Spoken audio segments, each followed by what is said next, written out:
Welcome back, Trinidad and Tobago, and we're continuing to discuss all that is happening across the region. And now we're joined by the prime ministerial candidate for the PPP, the official opposition in Guyana, according to the unofficial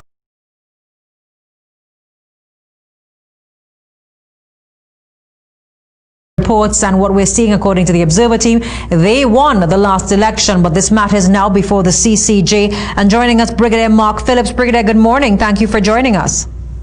Good morning. Now, Brigadier, let me start with, I know that you heard part of Prime Minister Nagamutu's statements.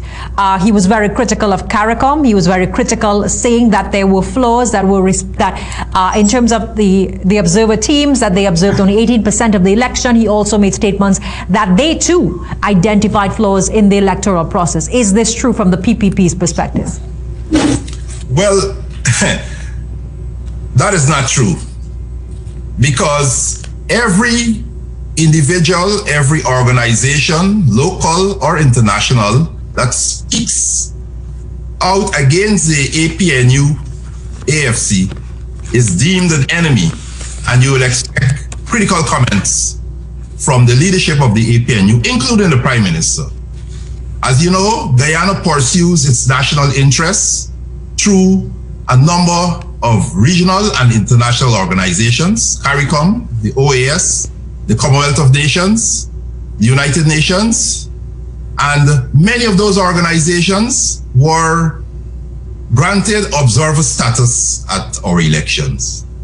And it is not surprising that at this stage, the APNU AFC remains critical of the reports from the observers representing those organizations at our elections. The bottom line is, the PPPC won the elections.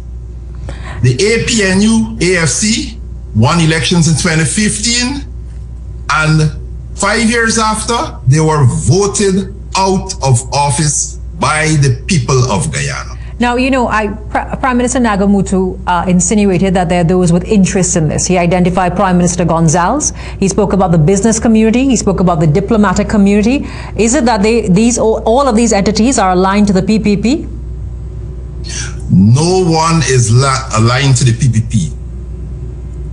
These are organizations and groupings in Guyana that has an interest in peace and stability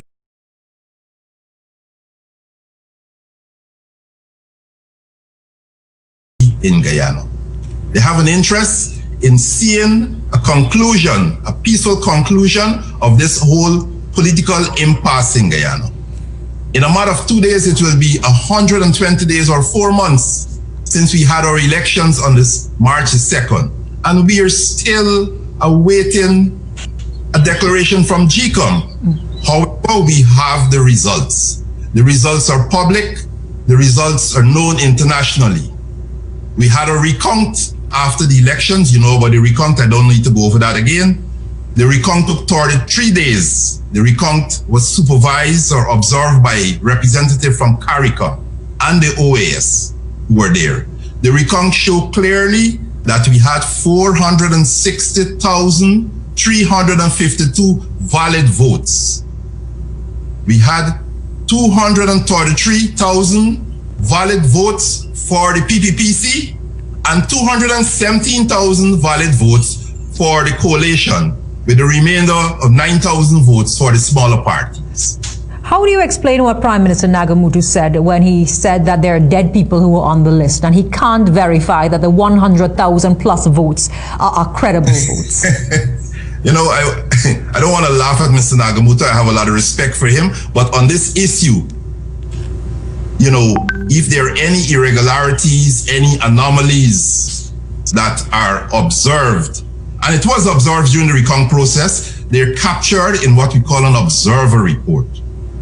And that observer report, Mr. Nagamutu and his party can use that observer report and approach the court in the form of an elections petition. Obviously, after the rightfully elected government is sworn into office, they can start the process of approaching the court in the form of election petition. That occurs in every Commonwealth country. That's a facility available in every Commonwealth country. And Mr. Nagamutu and his party could use that recourse to seek justice in the court system of Guyana. Now, also, let me ask you, in terms of this entire process, the relationship with CARICOM now, are you fearful that there may be some sort of sanctions that will be put down because of this election results? Well, I don't think CARICOM wants to sanction anyone. CARICOM is more interested in the conclusion of this whole political impasse in Guyana. And CARICOM, to use the words of the leader of Mr. Nagamutu's party, President Granger, CARICOM is the most important interlocutor in this process. Both sides respect CARICOM. And for Mr. Nagamutu and his coalition to criticize the leadership of CARICOM, who were only weighing in an objective manner on what transpired in Guyana and what continues to be happening in Guyana, out of interest for Guyana and for Guyanese. So Mia Motley, the Honorable Mia Motley, she is the chairperson of CARICOM. She's the outgoing chairperson of CARICOM, and so maybe in another week or 2 weeks' time, Mr. Ralph Gonzalez will be the new chairperson of CARICOM. And those are the two people who we expect, and the entire community expect, to speak on behalf of CARICOM. The present and outgoing chairperson and the incoming chair of CARICOM. Both of them have spoken, and both of them have said nothing that we in the PPPC consider to be contrary to what is happening. Gregory, let me ask you this. The PPP, and I know we're against time, but the PPP is holding on to a lifeline with the CCG. And this matter, if it is that the CCG does not accept the election results and goes in favor of the APNU government, because I always say courts are a balancing act and you don't really know, the law truly is blind in some instances. What is going to be the future of the PPP? Will you concede and accept this? You're hinging your hopes on this. Let me clear up this issue. This CCJ is not there to determine the outcome of the results of the election in Guyana. There's a court matter before the CCJ that is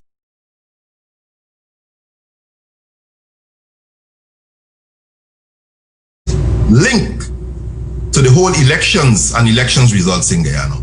However, wherever the CCJ rule, the PPPC will respect the ruling of the CCJ, because the CCJ is the final court in Guyana. Your closing comments to the PPP. Hello? Yeah, you're waiting on this result. So what exactly is the CCJ going to determine? Not exactly who's going to be the next government in Guyana? To the best of my knowledge, I'm not a liar. I don't think the CCJ is determining who will be the next government in Guyana. There's an issue taken before the CCJ where the local court of appeal had ruled and incorporated the word valid in our laws. Laws are very clear. More votes than, and what has happened, they ruled and they sought to include, instead of saying more votes than, more valid votes than.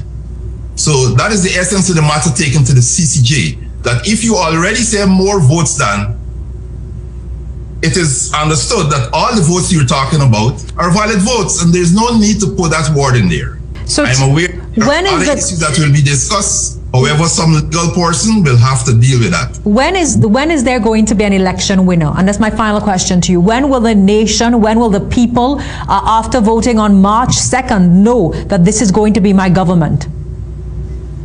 Well, just like you, I am hoping that will be done very soon. I am hoping that will be done very soon. So who is going to determine that? Explain it to me in the next minute. How? Okay. The Guyana Elections Commission is a constitutional body, and they have the responsibility of declaring who will be the winners of the election in Guyana. Mr. Nagamutu, you raised the question and he tried to explain to you just now that the chief election officer submits a report to the Guyana Elections Commission. He did submit a report where he sought illegally to disenfranchise 115,000 Guyanese. As I mentioned before, we had 460,000 valid votes that were divided among the contestants, and it showed clearly that the PPPC won the elections by 15,416 valid votes. That is knowledge throughout the world, throughout Guyana. That is listed on the statements of recount that is in the possession of everyone. The chief elections officer is expected to compile a report based on those valid votes. You cannot tamper with the votes. The most he can do is tabulate what is listed there. And as part of his report, you have what you call an observation report. And he can list a summary of all the anomalies and the irregularities that were uncovered during the recount process. So here you have a report with the quantitative aspect of the elections and the observation summary. All he has to do is to submit that report to the Guyana Elections Commission, and through their deliberations, they arrive at a stage where they'll make a declaration. What the chief elections officer did, and the chief election officer is not a constitutional officer. There's no constitutional office there. He's a statutory officer who works for the Elections Commission. He's an employee of the Elections Commission. He's subject to the control of the Elections Commission. All he's required to do is to submit his report as I outlined earlier, not to tamper with any of the valid votes, not to disenfranchise anyone. Do you think that the chief elections officer, the government has said that they have no control over the elections officer or the commission? Do you think that it's all above board? My final question. I know we're against time this morning. Do you think what? Do you think that the chief elections officer do you think that the results have been tampered or swayed, or is it being influenced in any way? The chief elections officer failed to perform his duty in keeping with the laws of Guyana governing the elections. The chief elections officer has submitted a report that is not only erroneous, but is fraudulent. Mr. Brady, I do want to thank you very much for taking our call this morning. We are out of time. I'm sure that this issue is not going to die anytime soon. We will continue to have representatives from both sides as we continue to monitor what's taking place out in Guyana. We take a